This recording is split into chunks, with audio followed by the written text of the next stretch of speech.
Monsieur Gabriel Mokia, bonjour. Bonjour. Vous êtes candidat à l'élection présidentielle. Que dites-vous des candidats communs de l'opposition et sur quels critères allez-vous baser pour sa désignation? Bon, les critères, je ne sais pas. Que dites-vous de candidature commune? Bon, c'est une candidature de l'opposition qui peut aider l'opposition à gagner. Mais si dans la candidature commune, on voit que certains se distinguent par l'égoïsme et par le complexe de supériorité devant nous, qu'est-ce que vous voulez? Quelqu'un qui a payé 100 000 $, il n'a pas payé pour qu'une autre personne puisse venir monter dans sa tête, non? S'ils veulent une candidature commune, on peut se retrouver pour parler de la candidature commune.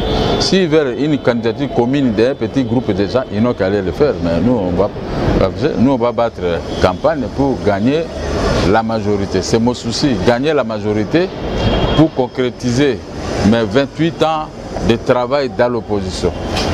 Je ne suis pas venu faire la politique pour un individu ou pour un groupe d'individus. Je suis venu faire la politique pour moi-même, pour les membres de mon parti politique et pour surtout mon peuple que je vais gérer et pour le pays. Mais s'il y a une candidature commune, on voit les critères, on voit la personne qu'on peut désigner, tant mieux. Si c'est moi, tant mieux. Si c'est quelqu'un d'autre, tant mieux. Mais si ce n'est pas ça, chacun pour soi et le peuple pour nous tous.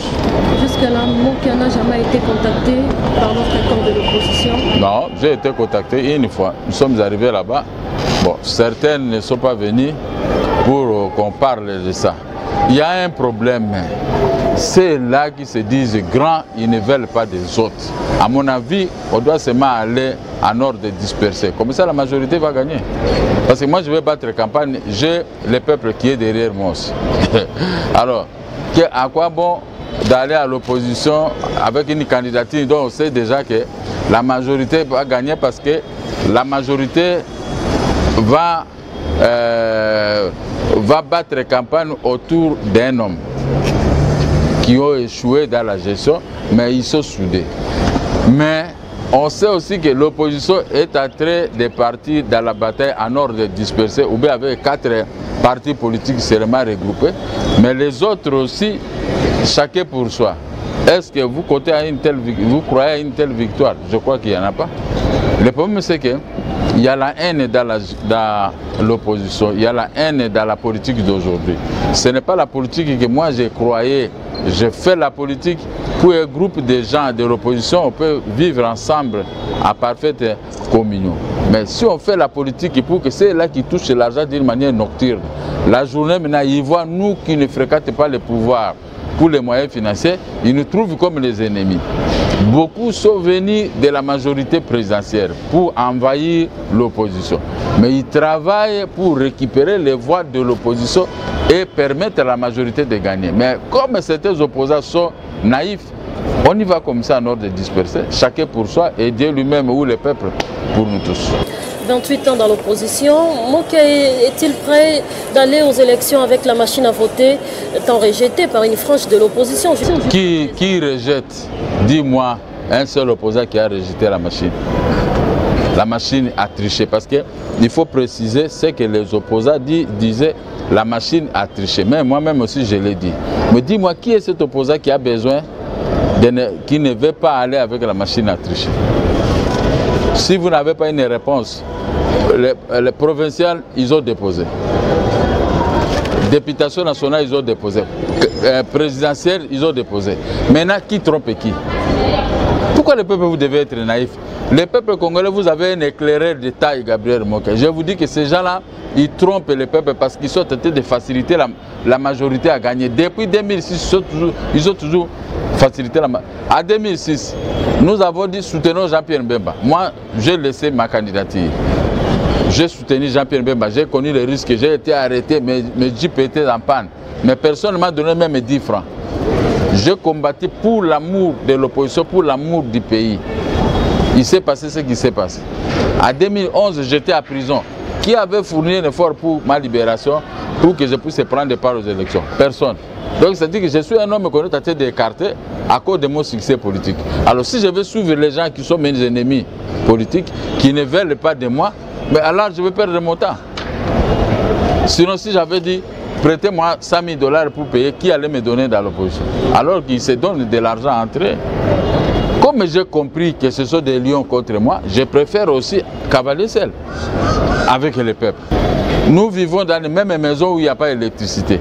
Nous vivons les lots noirs que la majorité nous offre.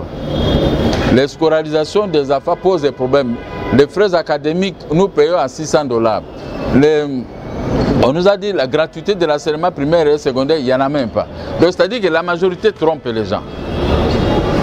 Et les papas et mamans qui soutiennent la majorité, je crois qu'ils peuvent se retourner, venir vers moi, parce que moi au moins je vais aider le Congo à se développer. Je ne suis pas venu dans la politique, mais vide, j'ai amené des maisons et l'argent. C'est la politique qui m'avait arraché. Mais si la politique commence maintenant à vomir mon argent et mes maisons, je ne le regrette pas. C'est-à-dire que il n'y a pas de, vous ne verrez jamais de vérité. Les gens qui ont quitté la majorité pour venir récupérer les voix de l'opposition sont là. Vous les voyez toujours, chaque réunion ils sont là. Oh non, pas les autres. Ce sont les combinards de la majorité. Je l'ai toujours dit et je vais continuer à le dire. Celui qui trouve que j'ai mal dit ou j'ai menti, il n'a qu'à venir me contredire. Mais moi je vous dis, s'il vient me contredire, je vais citer les noms maintenant. De tous ceux qui sont tentés de faire. Tromper notre peuple. Notre peuple est tenté de vivre un déboire, donc vivre dans les noirs. Moi-même, je vais terminer avec vous. Quand je vais rater de mon bureau en quartier Bon Marché, il n'a jamais eu de courant. Mais c'est ça la majorité. Régime de ténèbres. Mais si vous voulez que ce régime de ténèbres puisse demeurer, allez-y verrez. Mais si vous voulez le régime des lumières, venez chez moi. Tous ces gens-là, ils n'ont pas souffert comme moi. Je suis le seul qui a été arrêté ici 8 fois. Mais quand on veut les arrêter, on fait semblant, après la justice abandonne. Mais chez moi, la justice n'a jamais abandonné.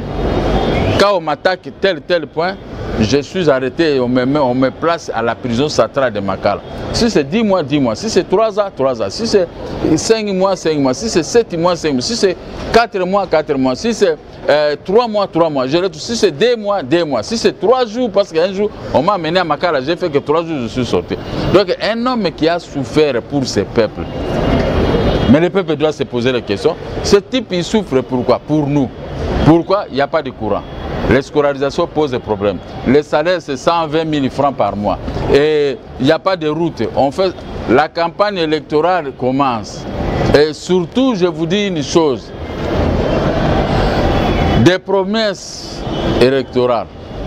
Ça doit toujours continuer, même quand on est dans la gestion. On va réparer maintenant des routes pendant qu'on a terminé des mandats. On est tenté de vous rouler, mais comment vous les Congolais? Maintenant quand on prend des miettes, on vous remet. Vous bouffez les miettes, vous achetez même une maison ou une voiture. Mais vous les journalistes, quelle est votre part? Le peuple, quelle est la part de ce peuple? Il n'y a rien. C'est-à-dire que le peuple est en train de souffrir à cause des miettes. Autant un homme nouveau comme Gabriel Mokia, qui est venu redresser la situation sécuritaire, économique, sociale. Les effets collatéraux vont tomber dans les assiettes des mamans et papas congolais, policiers, militaires. Voilà au moins, je voudrais quelqu'un qui peut amener un discours, parce que si vous prenez la majorité pour donner un discours, la majorité n'a pas un discours à donner, parce que le fait palpable, cela. Moi j'habite à quelques mètres ici. Si je peux comparer quand on avait construit Galerie Présidentielle vers les années 70, moi j'étais ici, notre restaurant préféré c'était ça, le Namouna à l'époque. Nous sommes les jeunes gens qui ont grandi dans le standing de la ville. Mais quand je sors aujourd'hui, même la nuit, j'ai peur. Ce n'est plus la même ville que moi j'ai connue vers les années 70 et 80. Mais autant un homme qui a connu la ville, qui peut faire mieux que tous ces gens-là qui sont venus seulement pour s'enrichir. Et vous êtes complexé devant eux. Vous parlez, la majorité, qui est beaucoup plus intelligent la majorité que moi? On ne juge pas l'intelligence quand on vient parler un gros français. Quand on est professeur, on est docteur à ceci. Ça, ce n'est pas l'intelligence. On juge l'intelligence sur le fait palpable sur le terrain. Comment vous avez géré? Il y a trop d'économistes, hein? Mais ces économistes-là, regardez leur comportement quand on leur donne des postes. Est-ce qu'ils font le même travail qu'ils ont appris à l'université? Non. Voilà, M. Gabriel Mokia, pensez-vous que les élections du 23 décembre 2018 seront-elles inclusives? Je ne sais pas. Je ne sais pas. Je ne suis pas Dieu. Je ne sais pas. Ce que je sais, moi, j'ai pris part aux élections. J'ai rempli les conditions exigées. Mais quant au reste, ce n'est pas mon problème. Si je trouve qu'il y a des tripotages, là, je vais dénoncer. Mais en attendant, la liste définitive des candidats présidents n'est pas encore arrêtée. Donc, je ne peux pas devenir, du coup, un prophète de malheur. Non, je reste saint. Je le trouve aussi des saints, pourvu qu'ils puissent atteindre leur but, c'est-à-dire organiser les élections dont nous avons pris part. Malgré l'absence des Katumbi dans le processus. Katumbi, ce sont les gens qui sont venus de la majorité. Qu'est-ce qu'il ne dit pas que tous ceux qui sont en train de faire les Katumbi, les Éthers, c'est pour embrouiller seulement le processus, c'est pour embrouiller seulement les élections. Si, je ne cesse de le dire. Si Katumbi, qui m'avait appelé 3 fois, on a parlé avec lui la nuit, je lui ai dit, mon jeune frère, il ne faut pas vous autoproclamer candidat président de la République. Restez à la veille, créez votre parti politique et mettez quelqu'un d'autre comme moi. À la veille, vous allez vous autoproclamer maintenant candidat président. Même M. Kabila n'aura pas la force pour t'arrêter. Mais Katumbi a été flatté par les gens, les flatteurs. Comme on dit, tout flatteur est vu au départ de ce que vous connaissez. Mais Katumbi a été embarqué par les gens assoiffés d'argent. Et il a vomi, hein? Il a donné. Et il se soit enrichi. Mais lui, maintenant, il se retrouve dans le pétrin. Une fois, il m'avait dit, mon jeune frère, vous voyez maintenant, je vous disais, les gens qui n'ont pas eu l'argent dans leur vie, ils sont capables de vous amener même jusqu'en prison. Hein? Et il a raté la prison. Si les pouvoirs à place n'avaient pas pris l'option de l'aider. Voilà, les erreurs de Katumbi, les jours que je les verrai, je lui disais, mon jeune frère, vous êtes trahi de vous-même. Si les élections doivent être bloquées pour Katumbi, alors là, ce n'est pas aimer le Congo. Il y a la période qu'on a dit, la période électorale. Alors, dans cette période, si moi je gagne, Katumbi va rentrer. Mbanda va rentrer. Tous ces grands rangs qui sont à l'extérieur, moi je n'ai aucun problème avec personne, je n'ai pas de problème. Je gagne, tout qu'on dit, ah moi ici en Europe, je suis réfugié, venez dans votre pays, je vais te montrer où est-ce que vous avez fait l'argent comme moi, au chat, vous allez cultiver. Vous comprenez? Mais maintenant, créer l'imbroglio, Katumbi, un tel, on y va aux élections que les meilleurs gagnent.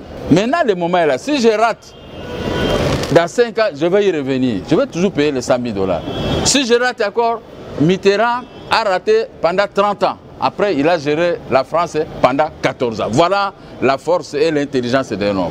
D'après Mokia, que faut-il pour que les élections soient crédibles en RDC? Mais tout le monde vous parle des machines à tricher. Toilettage des fichiers électoraux. Je l'ai dit plusieurs fois. La CENI s'est gênée, on a appelé le Ouest africain le Sangara. Nous étions à une réunion. Sangara a dénoncé la machine à tricher. Il y a des lions là-dedans, il y a des policiers militaires, les services de sécurité. Mais la CENI a persisté et est restée dans sa position. La CENI n'a pas fait le toilettage des fichiers électoraux, des doublons, de ceci, tout est là-dedans. Mais alors là-bas, si on va mourir dans l'abattoir, alors seulement madame, qu'est-ce que vous voulez que je fasse? Mais si je parvenais à gagner, parce que j'ai la conviction, je sais que mon discours entre dans le cœur des Congolais. Je n'ai jamais trompé les Congolais. On ne m'a jamais arrêté que j'ai volé ce jeu. Non, je n'ai jamais géré. Je suis toujours l'homme le plus propre dans la politique. Je n'ai pas de dossier suspect. Mais je facilite le gouvernement à faire mieux. Mais c'est le gouvernement qui ne comprend rien. Pendant la campagne électorale, j'ai tout préparé. Si on ne va pas nous créer des problèmes, je vais montrer au peuple, voici Mokia.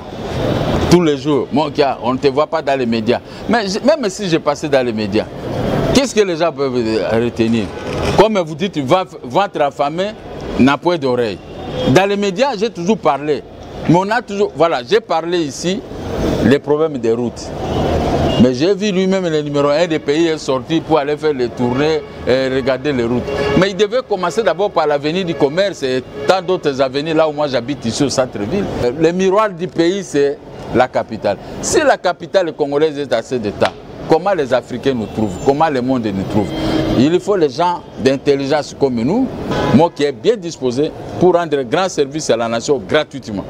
Je vais me contenter de mon salaire, je suis un opérateur économique, mes activités vont reprendre à tel secteur et je vais pousser les Congolais maintenant à me suivre pour travailler à l'intérieur du pays. Ils vont acheter des jeeps, ils vont se marier, ils vont voyager, ils vont faire, au lieu d'aller rester dans une église à tête de prier, est-ce que le Saint-Esprit peut vous amener directement dans cette église-là de l'argent? C'est faux. Mais vous allez enrichir les grands gens, les pasteurs que vous appelez peut-être les petits dieux de la terre.